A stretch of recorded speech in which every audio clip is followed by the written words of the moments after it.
Hey everybody, it is our annual Toys for Tots fundraiser for the holidays. For more information on that, or to make a donation, check out the coffee page, link above my head.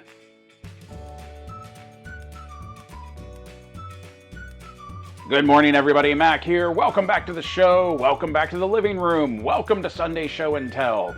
Before we dive into the episode, let me remind you that it is our third annual Toys for Tots fundraiser. You can donate either by going to my coffee page and donating there, link above my head, or you can use the thanks button below this video on YouTube right now. Anything that is donated through the thanks button will get transferred over to the coffee page and added to the total for the fundraising goal. Now, also, this is probably going to be a short episode for two reasons. One, not a whole lot really happened this week. We're going into the holidays. I think things are going to slow down a little bit right now. But two, in case you haven't noticed, I have been decorating for the holidays. As a matter of fact, the next time you are here, the tree will be up right there. So, I have to get things ready because my parents are coming here for Thanksgiving, and they are spending the weekend here for Thanksgiving. For that alone, please go ahead and leave this video a like right now. Also, you may notice it is time for my annual eye infection. This is just due to my allergies. Where I live, my allergies get real bad sometimes. Don't be distracted by this. Don't be worried about this. It's just an allergy thing. I have medicated drops for it. Now, with that out of the way, let's dive into the episode, and we will be starting with our crowdfunders. Not a big season for crowdfunding right now. Gotta be honest, that if we go over to Jazz Inc. and we take a look at the 1/12 scale Batwing right here, 4 different tiers, 4 different ways to support it, it is currently sitting at 1,136 backers of the 3,000 backers needed for this to go into production. Now, that is up from 917 last week, so there was some increase, not a whole lot, but interestingly enough, Jazz Inc. has extended the deadline. It should have only been, time you're watching this, it should have only been one more day. They extended it out to a week. So it will be going into next week. We may actually be talking about this again next Sunday when you're here, but there's 7 days left on that. On the other side of things, we have Hasbro's HasLab Tron Heroes of the Grid, which hasn't really made much forward progression since we last talked about it. It is sitting at 1,267 backers. That is up from 1,157 backers. So we gained 110 backers over the past week, which a gain is always good, but you need 10,000 backers for this to fund. Time you're watching this, there's only about a day left to fund this at this point. I've been dubious about this one since the beginning. I've been dubious about whether or not this is going to get funded. I think there's a lot of reasons that this isn't going to happen. I think there's a conversation to be had about why this isn't going to happen, but I think Hasbro is taking the wrong lessons from this. There was a podcast this past week that I can't remember what the podcast was,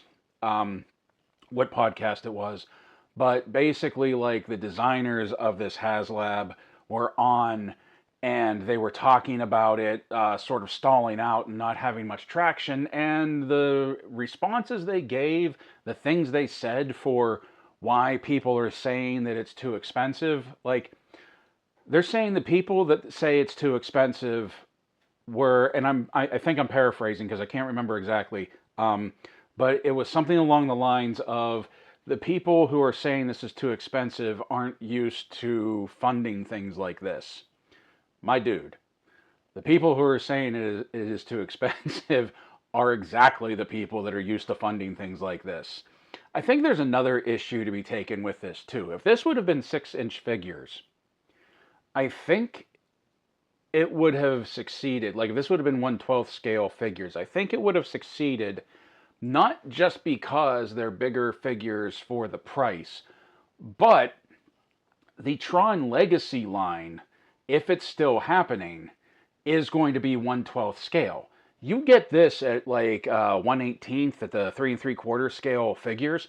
There's nothing else to go with this. This is it. You can set that on your shelf, and that's about it. If they would have made it a 6-inch figure, a 1/12 scale figure, with the Tron Legacy figures right on the horizon, these, including those retro light cycles, would have matched up with what's coming out at retail, which I think would have been more incentive for people to pick this up, because right now they have 2 different scales slated for Tron for really no reason at all, to be honest. Like, there's no reason this needed to be at the 3 3/4 scale. Now, in the podcast, they did mention that this is like the world building scale, and I completely agree with that. I think that's why Star Wars Vintage Collection is still very popular, because you have all of those play sets you can get with it.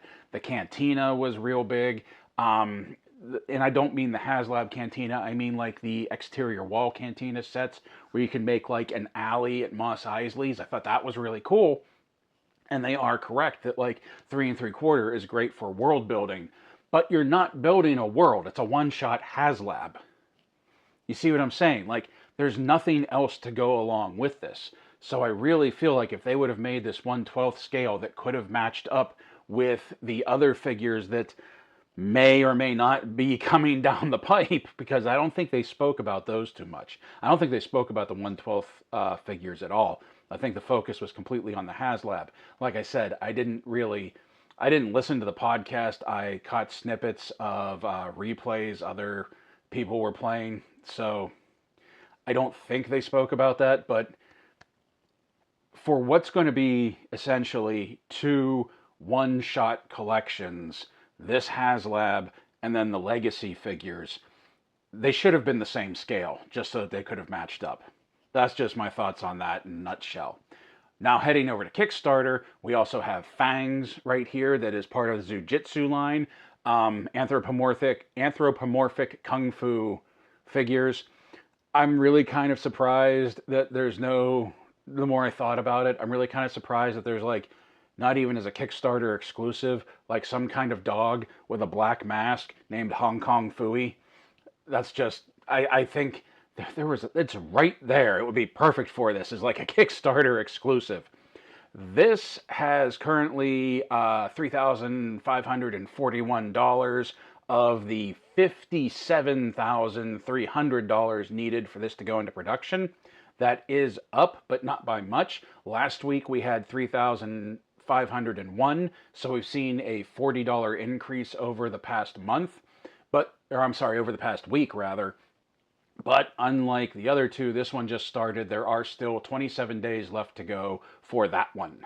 Now heading over to our timed pre-orders, don't forget Harbinger Studios has Wave 4 of Savage Crucible up for pre-order on their website.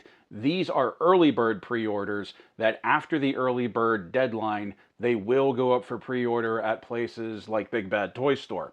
And what we have for Wave 4 is Naom Akron, which is, everything from this is really cool, but I think this guy looks real cool, sort of like a Medusa warrior. And then we have Sarkara the Dune Reaper, who, he looks good too. I really like the open hooded cobra head that comes with it, but I definitely think Archon, Naorm Archon, I know I'm butchering these names, I think that one just looks a little better. Like, if Naorm didn't exist, this one would definitely be like my favorite of the reptile people. But the one that I am definitely getting is Frank Frazetta's Kubla Khan right here. Now remember, as part of the pre-order, the early bird pre-order, you have 2 price options. You have the lowest price possible if you pay it up front, pay for everything up front. And then you have a low price, but not quite as low, if you put it on pre-order and only pay like a $5 deposit. So it's both options are still going to be less money than if you wait for them to go into pre-order at retail. However, if you wait for them to go into pre-order at retail over at Big Bad Toy Store, you don't have to put any money down, and you can just ride it out for what, at least a year, because the ETA on these is third quarter of 2026, and the early bird pre-sale ends on 12/6. So we still have a couple of weeks on that for you to make up your mind on what you want to do. Also ending next month is the Four Horsemen Mythic Legions Dawn of Discovery. We have this whole wave that's out. Pre-order cutoff for this one is 12/28, so you basically have until the end of the month to decide on what you want to do with that. The ETA on those is a 2027 release. I don't think there's like a month or a quarter right now. It just says ETA 2027. And then the last two that we head over to Mondo for the TMNT Mondoverse 1/6 scale Donatello. Now, last week when we talked about these, I think I forgot to mention that Mondo is basically creating these kind of like that this is a continuation of the 90s TMNT movie. The first one, none of the sequels, and they got permission from Nickelodeon to make this new storyline to go along with these figures. So we're going to see, obviously, like the four turtles. We'll more than likely see Shredder. April, I'm very curious to see if they are going to be doing like a Judy Hogue. I can't remember what her name is. But the April from the movies, if we're going to be getting a likeness of her at the 1/6 scale for these Mondo figures. Casey, I'm real curious about, or if they're going to be bringing in like other characters that weren't part of the movie but are part of the TMNT mythos and give them this treatment, because I mean this does very much look like the Henson bodysuits that they wore in the movie. Or are they going to create some new characters for this storyline that they're creating? Like, there's a lot of possibilities here. If I was a TMNT collector, I would probably be very into this, wondering what's going down with this. Cutoff for this is 12/2. So, I think it will be like Ghostbusters with the Turtles. That once the pre-sale ends on Mondo, once the limited time pre-sale ends on Mondo, it will be available over on places like Big Bad, maybe Entertainment Earth. That the bonus for ordering during this window from Mondo directly is the 2 Mousers that he comes with. So that's your bonus for ordering off of Mondo's website. ETA for this is September of 2026. Now, the other timed pre-order that just started isn't a figure, but I thought I would put it up here, that we have the Wicked screen print posters set. These look really cool. If you're into Wicked, if you're into The Wizard of Oz, which I am, this might be something that you're into. Obviously, one is the Emerald City. Never seen Wicked. Don't know what the Red Town is all about, but still looks good. It is $140 for the set. The cutoff date for this is 12/5, so it's a much more narrow window. ETA for these is April of 2026. As always, links to everything in the show notes below. Now diving into open pre-orders, over on 5K Toys, we have VToys Silvermoon Knight that I am getting strong Souls vibes off of this figure. This looks fantastic. To be completely honest, the detail on the armor, that burnished metal for the armor having cuts and chunks taken out of it, battle scars in the armor, that all looks fantastic. The cloak appears to be, the cape appears to be a cloth goods cape, plus it has like that real hair horse mane coming off of the helmet, which looks fantastic. There are 2 faceplates that you can put on underneath the helmet visor. Both of them look a little metallic. Like, maybe this isn't really human, maybe it's an automaton, maybe it's something undead. It's hard to tell from the photos, but like, one looks like a very plain, stoic face. The other one is a skull. So, with the photos that we have provided, it's hard to tell, like, if it's supposed to be like an automaton, if it's a golem. With the helmet or with the visor down, it can be whatever you want. I think it looks fantastic. You have 4 sets of hands, those 2 faceplates I both just told you about, the shield, and he comes with 3 swords, 2 standard long swords and 1 big beefy great sword that he could hold either in both hands or in true Dark Souls fashion just have this huge oversized like cleaver of a sword on his shoulder and still use it one-handed somehow. The price on this, the total on this, is $106, $20 deposit over on 5K Toys, ETA Q third quarter of 2026, but you and I all know that 5K Toys, well, eventually things will come through because these are all basically like indie companies. Sometimes those ETAs, those estimated times of arrivals, doesn't quite hit the mark. Monchhichi is back, which is not a sentence I thought I would utter this week or ever. If you don't know what Monchhichi is, you didn't grow up in the 80s. I don't know if they ever left, to be completely honest. I haven't paid much attention to them since the 80s. Have they been around overseas and I just didn't know about it? Or is this really the first time they've come back since those heady days of 80s marketing cartoons? What we have here are blind cups. They come in like ramen noodle cups and you don't know which one you're going to get. Now, I'm not sure how many there are in this wave. The photo shows 8, but they don't actually talk about how many they are. We do know that there are 2 chase types for these things. There is the Super Slurprise, which is 1 in 48. And then there's the Super Duper Slurprise, which is 1 in 96.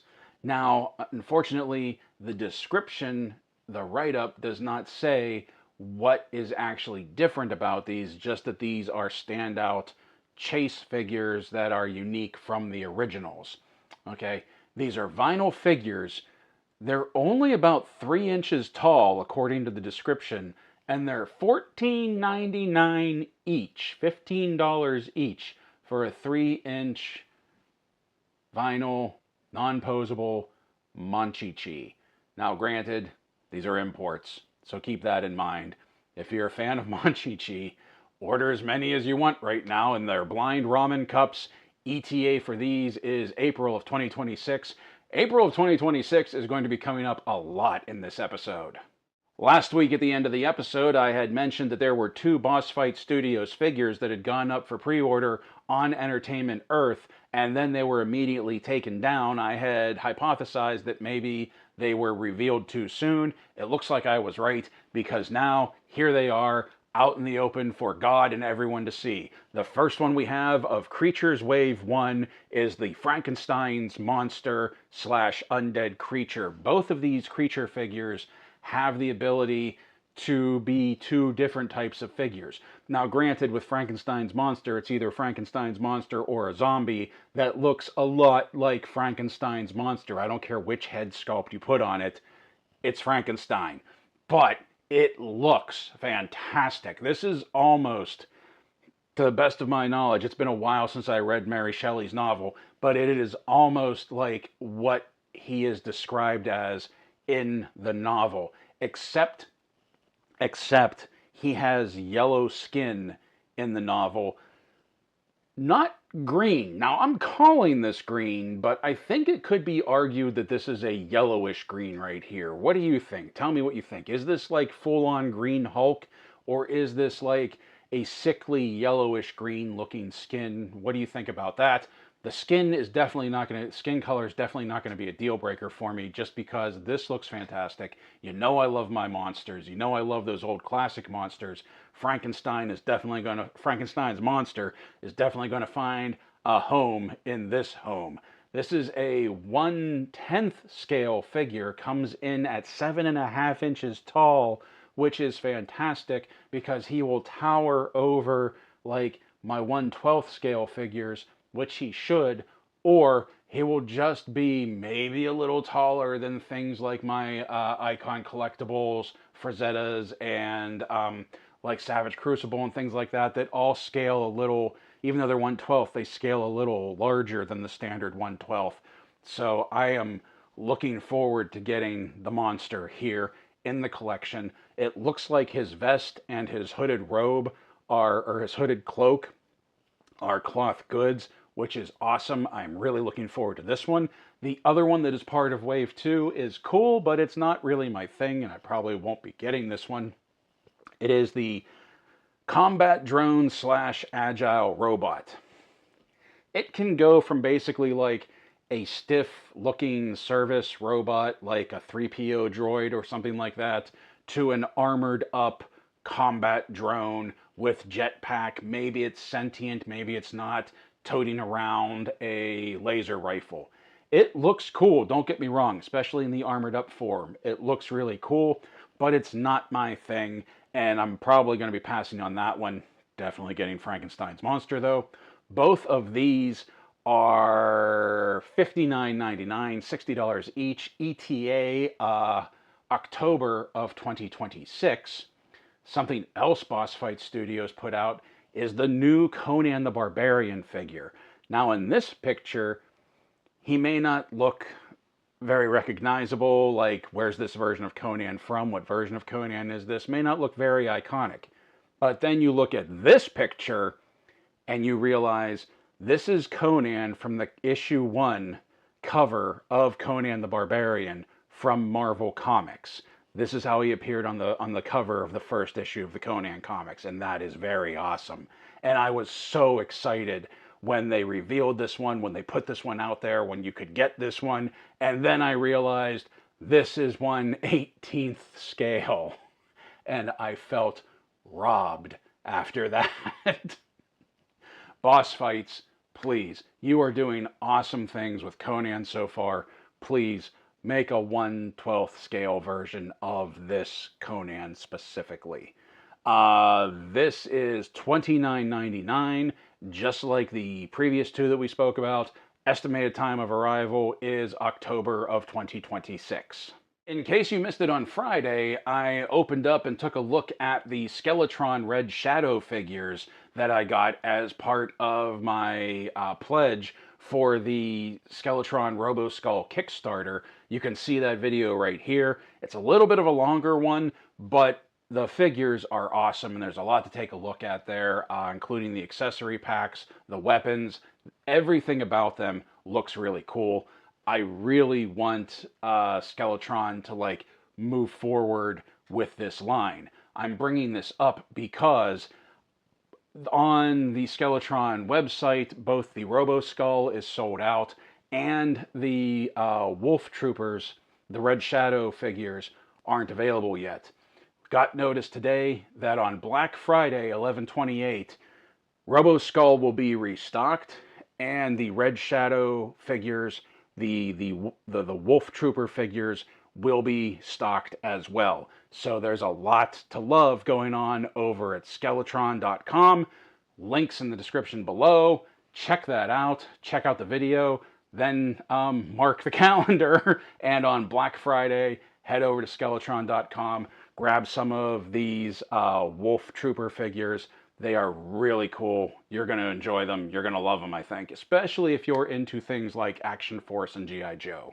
Now we close out with Hasbro, as we always do, because Hasbro usually has the most going on.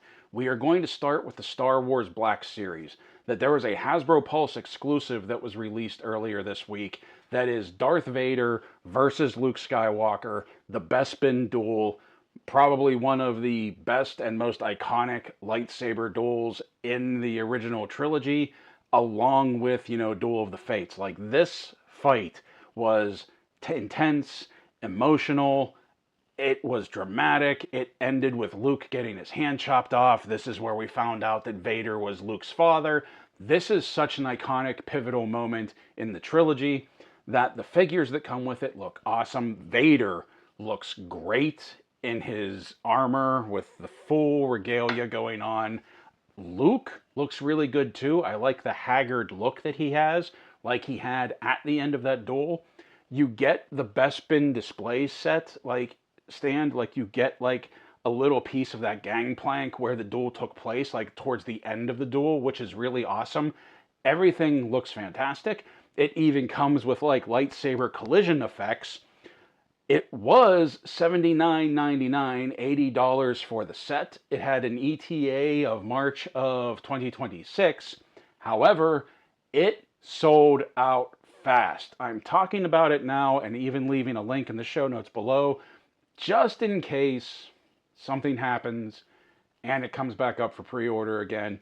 Keep an eye on it, maybe. I can't remember if Hasbro Pulse has the ability of, like, notify me if it comes back in stock type thing. But it looks really cool. I could see Black Series collectors really wanting to jump on this. I don't think anything like this has been released for a while, especially maybe not with like the Bespin display stand, the Gangplank display stand. I think it looks really cool.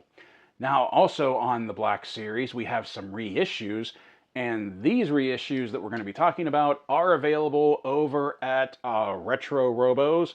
So if you want to check him out, use the link to Retro Robos that I have in the show notes below. Using that link will get you $5 off your order. We had 2 Gamer Greats get released. We have the Black Series Republic Commando, awesome game. Scorch, boom, right here. I don't know how long it's been since he was last released. I do know these are reissues. I don't know when the last time we had Scorch was.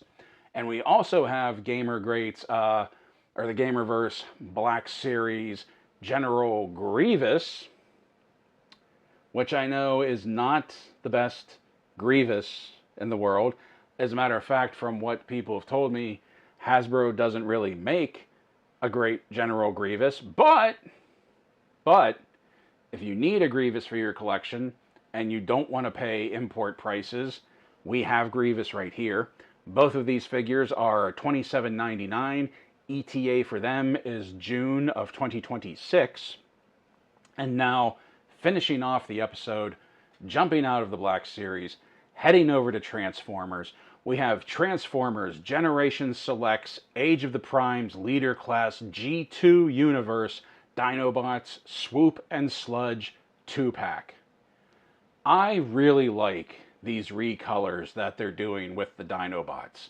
I don't know enough about Transformers lore to know if these G2 paint jobs were real, if they were part of a cartoon or something, or if this is just something that Hasbro is doing.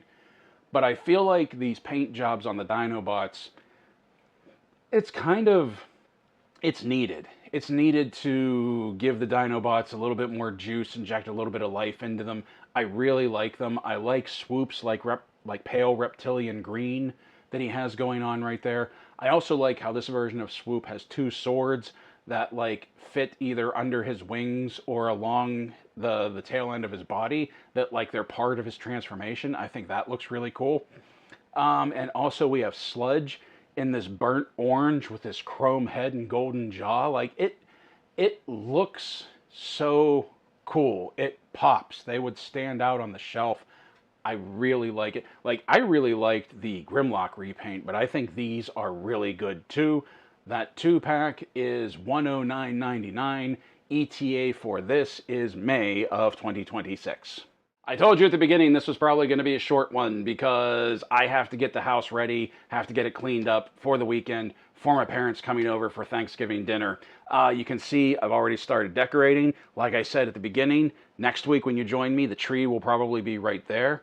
If the advent calendars show up, we'll be getting rid of Tiger Force right here. And this is where the advent calendar openings happen every year. So that will be getting a bit of a facelift and a little bit of a changeover as well. Also, you can see that I got Bob Marley, right? I got Jacob Marley right here. And that is the Christmas Carol hardback right behind him. And then over here we have Ghost of Christmas Past. These are the 4 Horsemen figures. I have been eagerly awaiting Ghost of Christmas Present. I thought She Past came out in November of last year, but today I looked at my order history and she actually came out. I ordered her the first week of December. So I think they're right on track. I don't think the Ghost of Christmas Past is coming out until the first week of December. Then I'm going to snag him up, make sure he gets here before the holidays so he can join the rest of his ghostly brethren. Speaking of Four Horsemen, though, my legendary barbarian did show up this weekend. I'm eager to get this guy open and take a look at him. This is probably what we'll be looking at on Tuesday. And also, one final thing. Last week, I was talking about the Skybound Comics G.I. Joe Compendiums Volume 1 and Volume 2, and I had mentioned that the direct-to-consumer, or the direct edition of Volume 1 had sold out, and that was the one that the cover looked like that iconic cover of G.I. Joe #1 from Marvel from back in the 80s, from back in 82. So the only cover that was available is the rather generic Skybound cover for Volume 1. However, I found out this week that GameStop, of all places, has an exclusive cover as well, and it is this, that is a Cobra version that is kind of a play on that iconic first issue cover. So if you want Volume 1 and you didn't want to go with the sort of plain Jane Skybound cover that is out there, this is an option. As always, link in the show notes below. To everyone that celebrates the day, I hope you all have a happy and safe Thanksgiving. Enjoy Black Friday, and I will see you after Turkey Day. Well, look who made it to the end, and if you made it this far, obviously you liked what you were watching, so why don't you go ahead and like, share, comment, and subscribe. If you already are a subscriber, you're a legend, and I love you for it. At this point in the video, this is usually where I would promote channel memberships or subscriptions through our Ko-fi page. However, for the fall fundraiser, it's not about me, it's all about the kids. Keep in mind, we are raising funds for Toys for Tots, and any donation would be greatly appreciated as we strive to reach our goal. For more information on that, click the link for the Ko-fi page right here where you can see our fall fundraiser video and donate if you have the means. Until next time, everybody, play well, stay safe, stay healthy, and as always, thank you for watching.